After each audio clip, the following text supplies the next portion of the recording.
In this video, we are going to see embracing God's guidance in eating.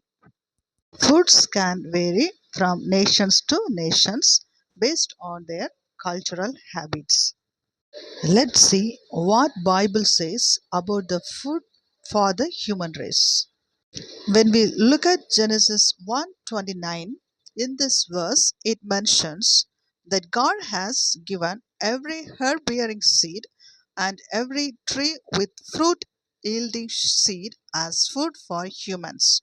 This suggests that plants and their seeds are intended to be part of our diet.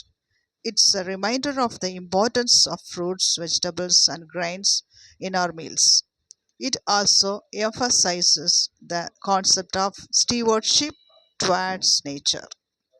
God created all the plants and trees for food, not just for humans but also for animals. Based on this, we could understand that God has provided us with herbs for our food because He values all life and doesn't want any innocent blood to be shed. It's wonderful how God's creations are designed to sustain and nourish us.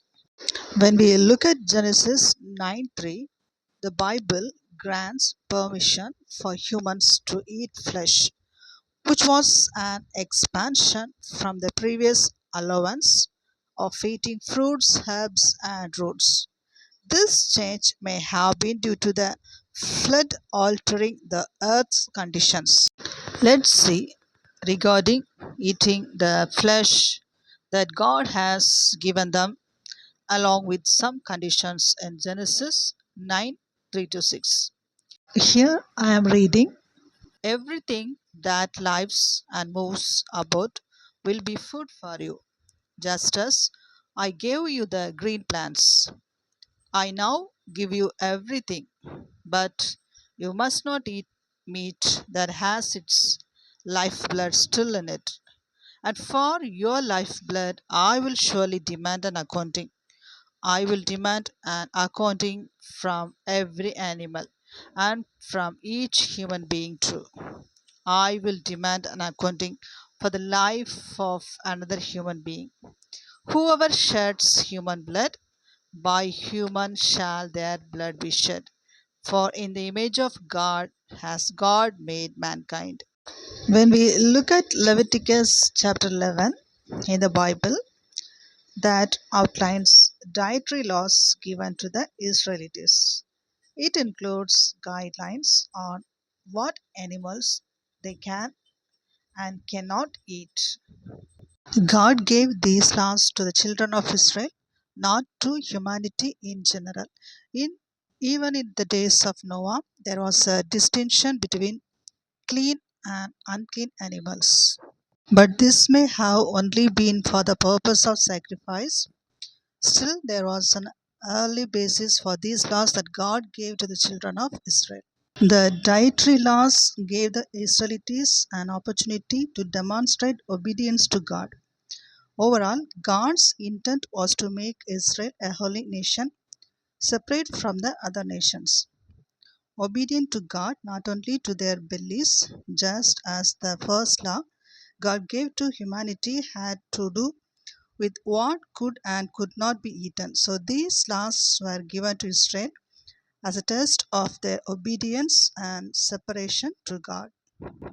And these dietary laws help to protect the health of the Jewish people from many diseases and problems. It is reasonable to think that in the more than 1500 years from the time of the giving of the law of Moses to the first century church, there was a better understanding of what made some meat dangerous and other meat safe. Here, the only dietary restrictions specified for Christians in the New Testament are to abstain from food sacrificed to idols, from blood, from meat of strangled animals. We can see it in Acts chapter 15 verse 29. Another one thing that Bible says about eating the food is Romans 14 says the concept of not eating food that could harm others is highlighted, meaning that even if a food is considered clean to eat, one should avoid it if it might cause another person to stumble or sin in their faith by consuming it. Essentially, prioritize love and consideration for others over personal dietary choices. Roman 14:21 says, "It is better not to eat meat or drink wine or do anything that will cause your brother or sister to sin." When we read First Corinthians chapter 8 verse 9 to 13, it discusses the idea of not eating food sacrificed to idols, if it might cause a weaker believer to stumble in their faith. While all food is considered clean in the New Testament, the Bible encourages Christians to be mindful of how their eating habits might affect others and to prioritize unity and love over personal preferences.